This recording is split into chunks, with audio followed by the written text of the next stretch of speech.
Salam əziz şagirdlər. Bugün riyaziyyat 6-cı sinif 2-ci hissə dərslikdən səhifə 89, 90 və 91-in izahını verəcəm. Birinci tapşırıqla başlayaq. Birinci tapşırığın A variantında rəngli hissənin sahəsini tapmaq üçün böyük dairənin bizə diametri verilibdir. Diametr 2 cm-dir. 1 cm 10 mm-dir. Çevirək bunu millimetrə, çünki o biri millimetrlə verilib. Onda 2 cm, 2 vurulsun 10 olacaq 20 mm. Bizə diametr verildi 20, yəni 2 cm idi. Ona da dedik 20 mm. Diametr ilə sahəni pi d kvadratı bölünsün 4 üstü ilə tapırıq. Pi'nin qiyməti 3,14-dür. D'nin qiyməti 20-dir. Bölünsün 4. Bərabərdir. 3,14 vurulsun 20'nin kvadratı edəcək 400. 4'ü də böləndə 4 ilə 400'ü ixtisar edirəm. Edir 314. Daha sonra bu kiçik dairənin də bizə radiusu verilibdir. Bu olsun S böyük. İndi R bərabərdir 6 mm. S bərabərdir pi vurulsun R'in kvadratı. Yəni 3,14 vurulsun 6'nın kvadratı. Bərabərdir 113 tam %4. Bu kiçik dairənin radiusu oldu. İndi rəngli dairənin rəngli hissəsini tapmaq üçün böyükdən kiçiyi çıxacağıq. 314-dən çıxırsınız 113 tam %4'ü. 314 çıxılsın 113 tam %4. Bərabərdir 200 tam %96. Birincinin cavabı oldu 200 tam %96. Keçirik B bəndinə. B bəndində baxıram ki, mənə düzbucaqlı verilibdir. Və düzbucaqlının burada tərəfi 8-dir. Onda burada 8-dir. Qarşı üzlər bərabərdir. Onda bu çevrənin yarım dairədir də. Burada yarım dairənin diametri 8-dir. Radiusumuzu tapsaq, radius bərabərdir diametrin yarısına. 8'i bölürəm 2 edir 4. Radius da 4'dür. Radius 4'dürsə, baxın, radius 4'dürsə, demək burada 4'dür. Burada olacaq 4. S düzbucaqlının sahəsi. S düzbucaqlı bərabər 4 vurulsun 8, n vurulsun uzunluq 32.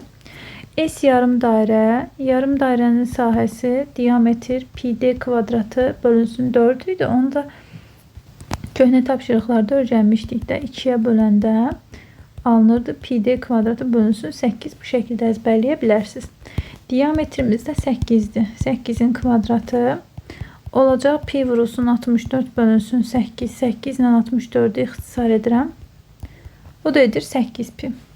Və pi'nin yerinə 3,14 qoymalıyıq. Pi'nin yerinə 3,14 qoyuram. 3,14'ü 8'ə vururam. Edir 25 tam %12. Rəngli hissəni tapmaq üçün deməli S rəngli bərabərdir. S düzbucaqlıdan çıxmalıyam. S yarım dairə. Bu da bərabərdir. 32 çıxılsın 25 tam %12. Bərabərdir 6 tam %88. Burada da cavabımız oldu 6 tam %88. C variantına baxırıq. C variantında da katetlər verilibdir. 3 ilə 4 düzbucaqlı üçbucaqdır. S üçbucaq bərabərdir. 2'də 1 vurulsun katetlərin hasili. 3 vurulsun 4. Deməli 2 ilə 4'ü ixtisar edirəm. Edir 2. O da etdi 6. İndi S yarım dairəni tapaq. Yarım dairənin bizə radiusu verilib. Radiusu 1'dir. Yarım dairənin sahəsi pi r kvadratı. Pi r kvadratı bölünsün 2'dir. Yəni pi vurulsun 1'in kvadratı bölünsün 2. 0,5 vurulsun. Pi'nin də yerinə 3,14 yazıram.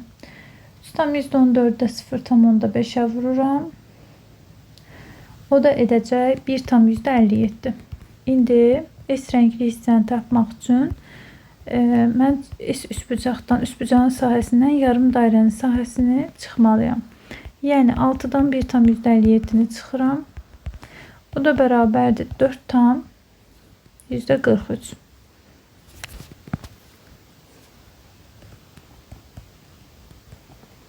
D variantına baxırıq. D variantında dairənin bizə diametri verilibdir. Baxın, dairənin diametri 20 cm-dir. D bərabərdir 20. Onda S dairə bərabərdir pi d kvadratı bölünsün 4 düsturuna görə. 3/114'ü vuracağıq. 20'nin kvadratına böləcəyik 4'ə. Edəcək 314. İndi bu üçbucağın sahəsini tapmalıyıq. Baxın, bu üçbucaq düzbucaqlı üçbucaqdır. Katetlərdən biri 16'dır, biri də 12'dir. S üçbucaq bərabərdir. 2'də 1 vurulsun, 16 vurulsun 12. 16 ilə 2'ni ixtisar edirəm, edir 96. İndi mən S rənglənmiş hissəni tapmaq üçün dairənin sahəsindən çıxmalıyam üçbucağın sahəsinə. Yəni 314'dən çıxacağım 96'nı. 314'dən də 96'nı çıxanda edəcək 218. Cavabımız olacaq 218 kvadrat santimetr. Keçirik ikinci tapşırığa. İkinci tapşırıqda bizə deyir ki, hündürlüklərindən biri 3 cm olan paralelogramın h bərabərdir 3'dür. Bu olsun HA. Tərəfini bilmirik. Sahəsi 18'dir.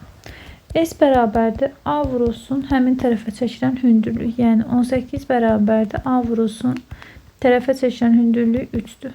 18'i bölürəm 3'ə, tərəfi tapıram 6. Paralelogramın tərəflərindən birini tapdıq 6. Digər tərəfdə deyir 5'dir. Və bizdən perimetrini istəyir. P bərabərdir 2 vurulsun A üstəgəl B. Çünki burada 5'dir qarşı özü, burada 6'dır. Onda P bərabərdir 2 vurulsun mötərizədə 5 üstəgəl 6, o da edəcək 22. Doğru cavab 22. Üçüncü tapşırığa baxırıq. Üçüncü tapşırıqda paralelogramın deyir tərəfləri 3 bölünsün 2 nisbətindədir. Deməli, tərəfi bizə verib 6. Sahəni bizə verib 90. Bura bir A desək. Tərəflər 3K ilə, deməli, bura olsun A, burada olsun B. Onda A'ya 3K deyəcəm. B'yə də 2K deyəcəm. Və bizə deyir ki, böyük tərəfə çəkilən hündürlük 6 olarsa, böyük tərəf 3K'dır ki, hündürlük 6, yəni 3K'ya çəkilib böyük tərəfə. Paralelogramın deyir, tərəfin uzunluğunu tap. Sahəmiz belədir ki, A vurulsun A tərəfinə çəkilən hündürlük, yəni 90 bərabərdir 6 vurulsun çəkildiyi tərəf, yəni 3K. 90 bərabərdir 18K'ya, K da bərabərdir 90 bölünsün 18'ə, yəni K edəcək 5. K 5'dirsə, bura 3 vurulsun 5 olacaq 15. Burada 2 vurulsun 5 olacaq 10. Paralelogramın tərəflərinin uzunluğu 10 və 15 oldu. Cavab 10 və 15. Dördüncü tapşırığa keçirik. Dördüncü tapşırıqda deyir, şəkildəki paralelogramın tərəflərindən biri digərindən 4 cm böyükdür.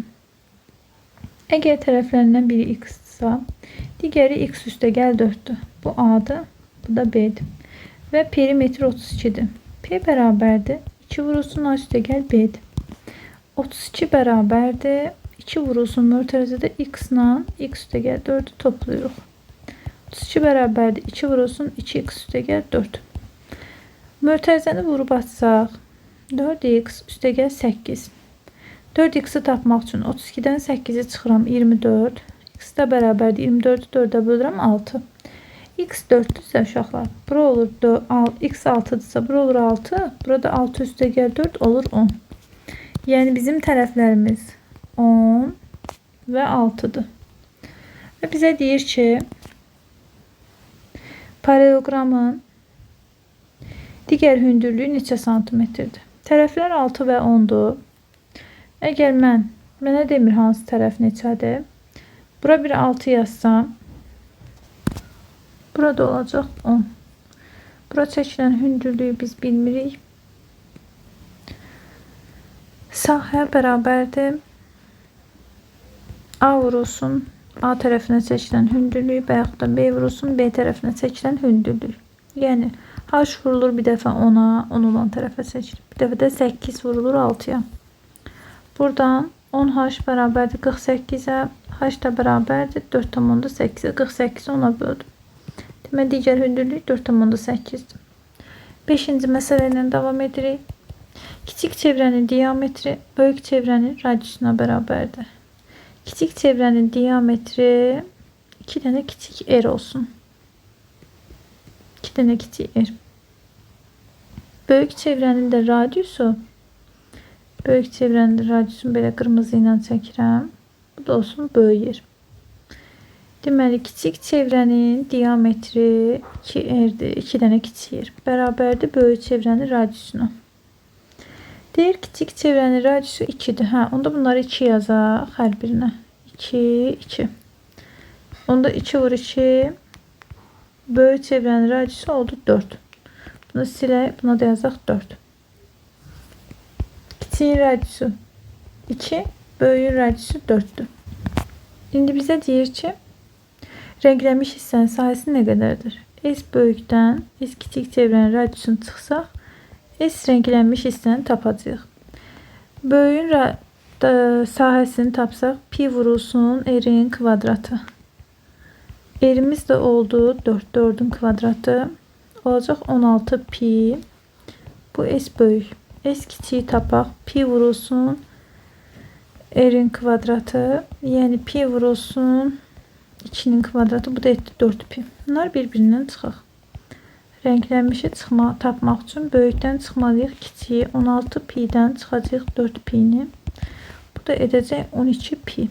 İndi burada yine kalkulatordan istifadə etməliyik. 12'ni vuracaq pi'ye. 12 vurulsun pi. Belə bir ədəd alacaqsınız.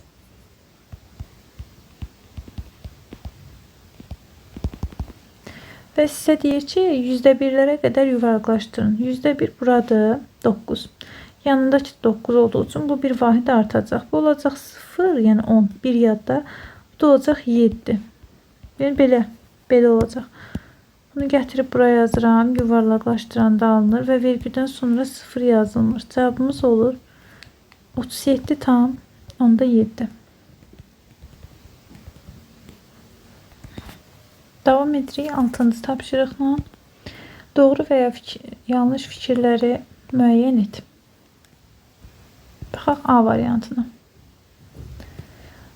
Radius 2 dəfə artdıqda çevrənin uzunluğu 2 dəfə artar. Çevrənin uzunluğu 2 pi vurulsun R'dir.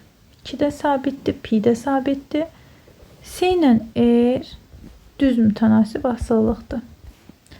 Düz asılıdır. Yəni D artar. Radius 2 dəfə artırsa çevrənin uzunluğu da 2 dəfə artacaq. Bu doğrudur. B variantına baxırıq. B variantında bizə deyir ki,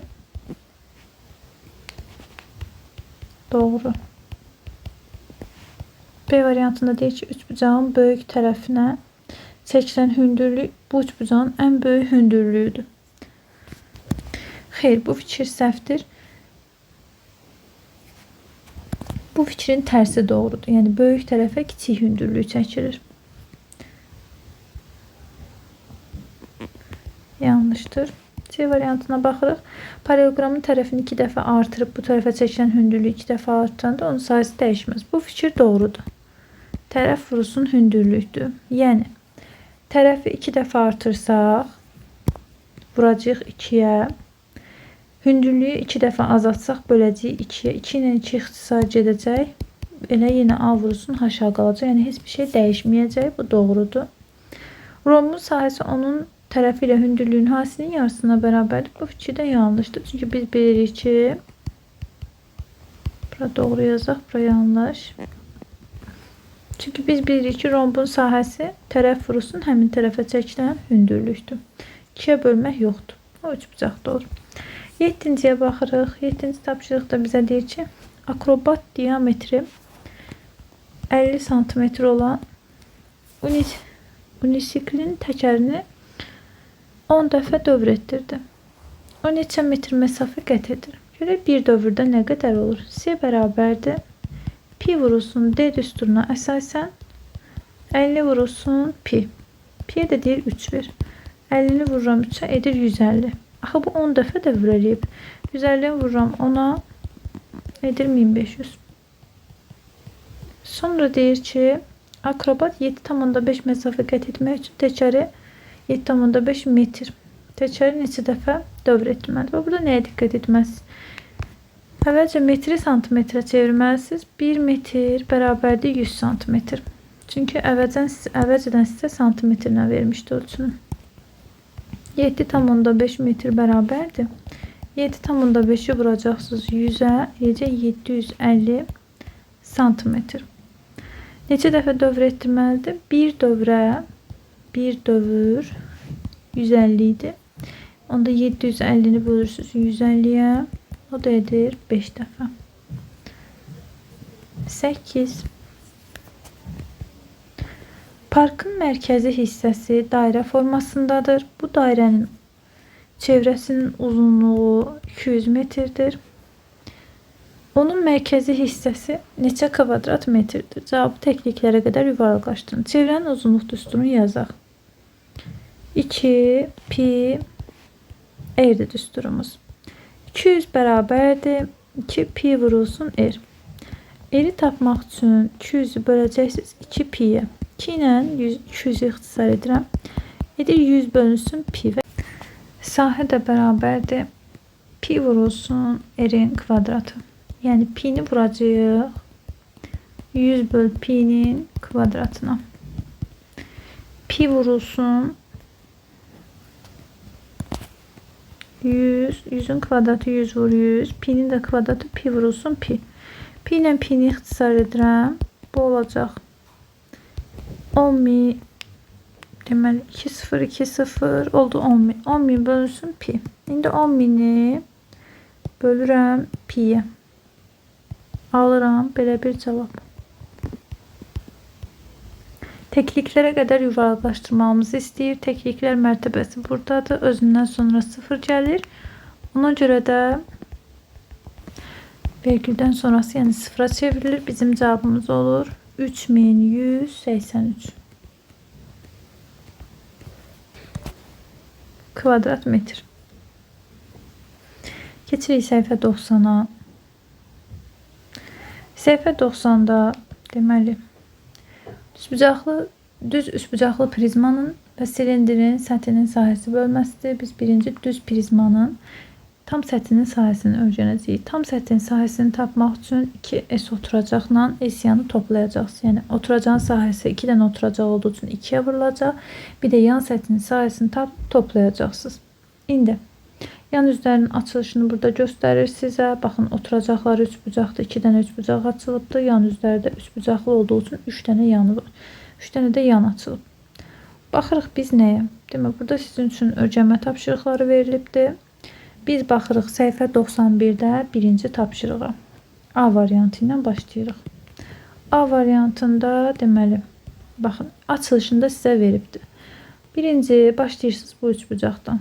Bu üçbucağın, baxın, bu oturacağı, üçbucağın oturacağı buradır. Baxın, üçbucağın oturacağı bura. Olacaq 30. Çünki baxın, burada 30'dur. Qarşı üzlər bərabərdir. Əvvəlcə gəlin üçbucağın sahəsini tapın. Üçbucağın sahə düsturu 2'də 1 vurulsun, tərəf vurulsun hündürlüyüdür. Tərəfimiz 30'dur, hündürlüyümüz də 8'dir. 8 ilə 2'ni ixtisar edirəm. Üçbucağın sahəsini tapıram 120. Deməli, mən buranın sahəsini tapdım 120. Bunu da silim. Burada 120'dir onda. 2 dənə eyni üçbucaqda oturacaqlar bərabərdir. İndi baxın, burada bir dənə düzbucaqlımız var. Bu düzbucaqlının sahəsini tapaq. Düzbucaqlının sahəsini tapanda neyini 35'i vururuq 17'ye. En vurulsun uzunluqdur da. 35 vurulsun 17. Olacaq 595. Buranın sahəsini tapdım 595. Sonra bura 35'dirsə, burada 35'dir də. Burada yazıram 35. Onda baxın, silək. Bura baxıram, baxın, mən bu düzbucaqlının sahəsini tapacağım. Deməli, bir tərəfi 35'dir, bir tərəfi 30'dur. Onda mən 35'i vuracağım 30'a. 35 vurulsun 30. Bu da eləcək 1050. Demək, mən buranın sahəsində tapdım 1050. Sonra bu da bu axırıncı, baxın, bura var ha. Burada burayla eynidir. Baxın, bununla bu eynidir. Çünki nəyə görə? Çünki bura 35'dirsə, burada 35'dir. 35 vur 17 olacaq 595. Burada yazıram 595. İndi S oturacaq üçbucaqlar idi. 2 dənə üçbucaq. 2 dənə oturacaq var. S oturacaq oldu 120. S yan bərabər yan üzlərinin açılışı bunlardır. 595, 1050 və yenə 595. Bunları toplayıram. Deməli 595 üstə gəl 1050 üstə gəl 595 edəcək 2240. Tam sətrin düsturu. S tam bərabərdir 2S oturacaq üstəgəl S yan. Oturacağın sahəsi 120 idi. 2-ni vururam 120-yə. Yan səthi 2240 idi. Bu da eləyir 240 üstəgəl 2240 bərabərdir 2480. Cavabınızı buradan qeyd edirik. 2480. Keçirik B variantına. B variantında yenə oturacağımız üçbucaqdır. Baxın, bu üçbucağın bu oturacağı 16'dır. Hündürlüyü, ora çəkilən hündürlüyü 15'dir. S üçbucaq bərabərdir. 2'də 1 vurulsun, tərəf vurulsun, hündürlüyü ixtisar edirəm. Edir 120. Deməli, buranın sahəsi 120'dir. Buranın da sahəsi 120'dir. Daha sonra burada düzbucaqlı var. Bu düzbucaqlının tərəfləri bizə verilibdir. 10 vurulsun 17. Burada da eyni ilə 10 vurulsun 17'dir. Bunlar edəcək 170. Bir də baxın, bura 10'dursa burada 10'dur da, buraya yazıram 10. Burada 16'dır. Bunda bu da olacaq 10 vurulsun 16. Dedicə 160. Yəni S yan bərabərdir. Bunlar yan üzləridir. 170, 170, bir də 160. 170 üstəgəl 170 üstəgəl 160. 170'lər toplayıram 340 eləyir. 340'ın da üstünə 160 gəlirəm 500 eləyir. S tamı tapmaq üçün 2 vurulsun S oturacaq. Oturacaqlar üçbucaqdır. Yəni 120'dir hər biri. Üstəgəl 500. 2'ni 120'yə vururam 240. Üstünə də 500 gəlirəm. Eləyir 740. Bunun da cavabı oldu 740. Demək, buraların sahələri hər biri 170, 160, bu da oldu 170.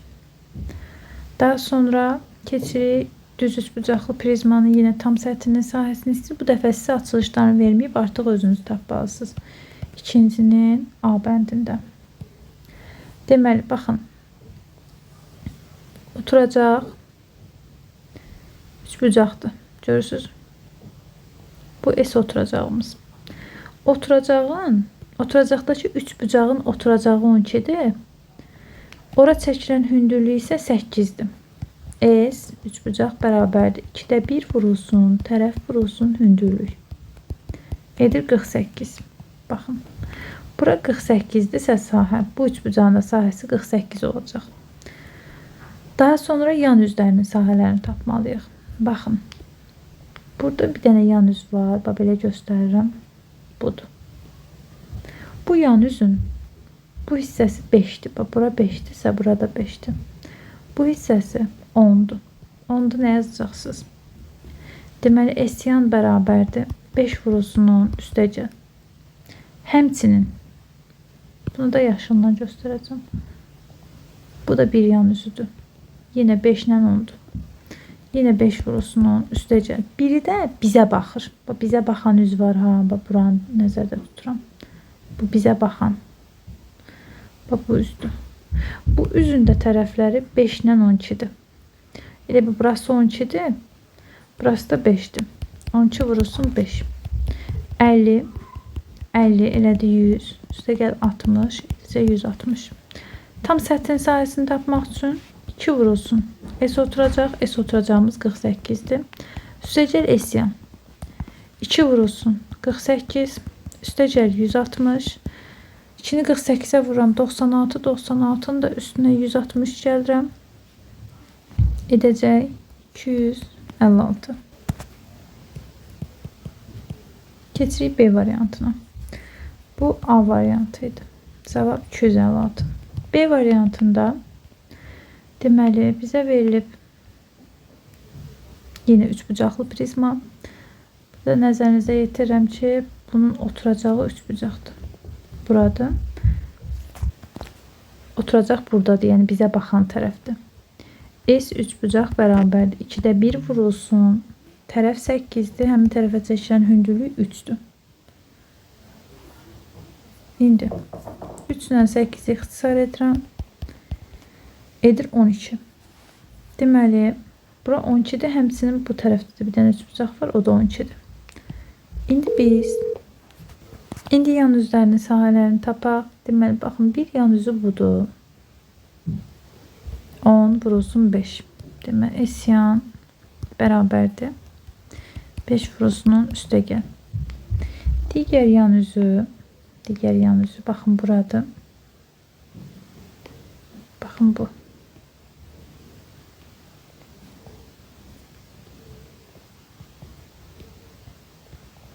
Bir tərəfi 10'dur, bir tərəfi 8'dir. 10 vurulsun 8. Digər yan üzü isə baxın buradır. Bu hissə. Deməli, bura 10'dursa, burada 10'dur. Həmçinin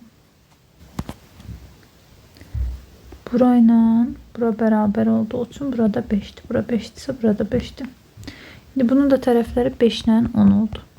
Bərabərdir. Edəcək 180. İndi tam səthin sahəsini tapa bilərik. S tam bərabərdir. 2 vurulsun S oturacaq, üstəgəl S yan. Oturacağımız üçbucaq idi. 2 vur 12 üstəgəl 180. 24 üstəgəl 180 bərabərdir 204'ə. Buradan da cavabımızı tapdıq. 204. Keçirik bunun C variantına. C variantında birinci yenə oturacaqla başlayaq. Oturacağımız üçbucaqdır. Bu üçbucağın tərəfi, yəni üçbucağın öz oturacağı 10'dur. Həmin tərəfə çəkilən hündürlük 12'dir. 2'də 1 vurulsun, tərəf vurulsun hündürlük düsturuna əsasən 2'də 1 vururam, 10'a vururam 12'yə.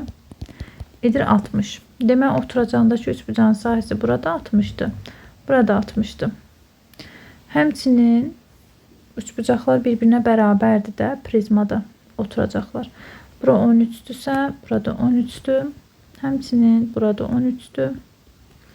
İndi gəlin S yanı tapaq. S yan bərabərdir. Bir düz bucaqlamız, baxın budur. Baxın bu.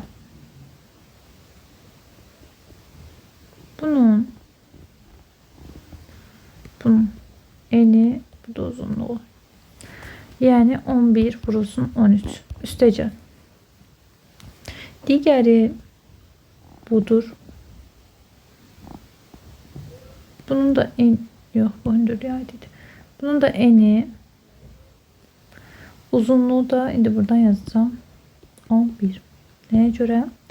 Qarşı üstlər bir-birinə bərabərdir və yaxud da buna yan tillər də deyə bilərsiniz. Oldu 11'dən 13 bu da. 11 vurulsun 13 üstəgəl. Biri də bilsiz haradır, baxın. Bu bizdən üzbəyüz dayanan bu düz bucaqlı. Bu da digəridir. Bizdən üzbəyüz dayanan. Siz bunun açılışını da çəkib tapa bilərsiniz. Bu şəkildə də. Demək bunun da buradan belə yan hissəsi 11. Buradan da belə 10. 11 vurulsun 10. Bərabərdir. Demək 13'ü 11'ə vuranda 143. Üstəgəl 143. Üstəgəl 110. S tam da bərabərdir. 2 vurulsun. S oturacaq, yəni 60. Üstəgəl 396 S yan.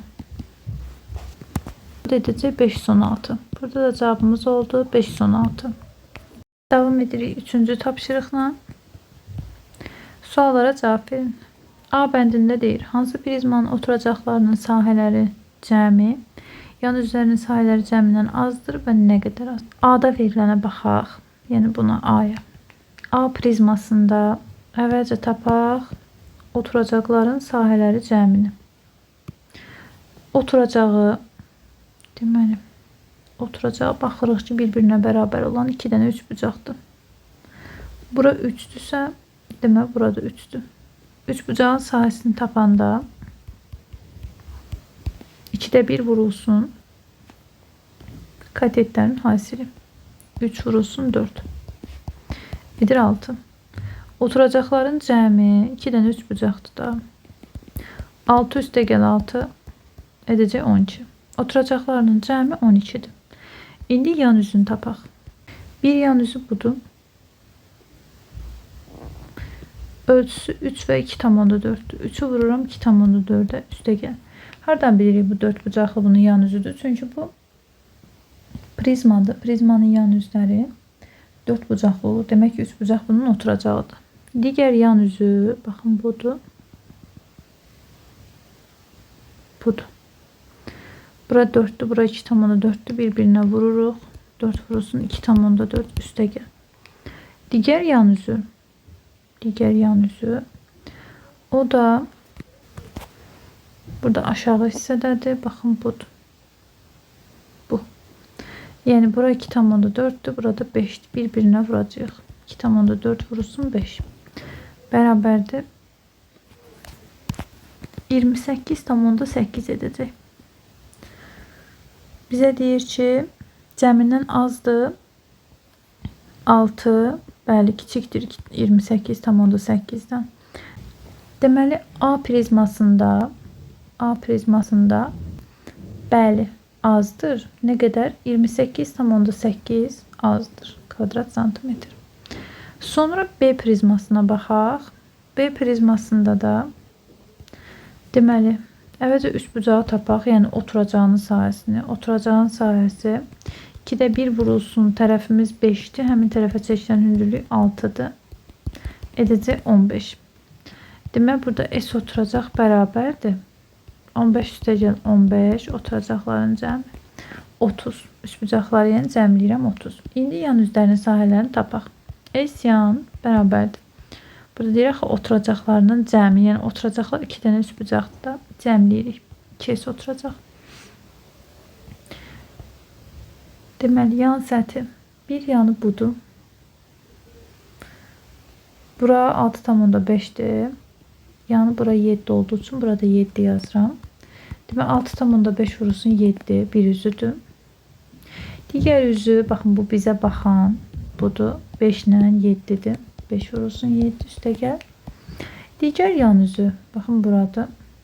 Burada 6,5 ilə 7'dir ölçülər. 7 vurulsun 6,5 da bərabərdir 126. Burada da həmçinin azdır. Yəni oturacaqlarının cəmi 30 idi.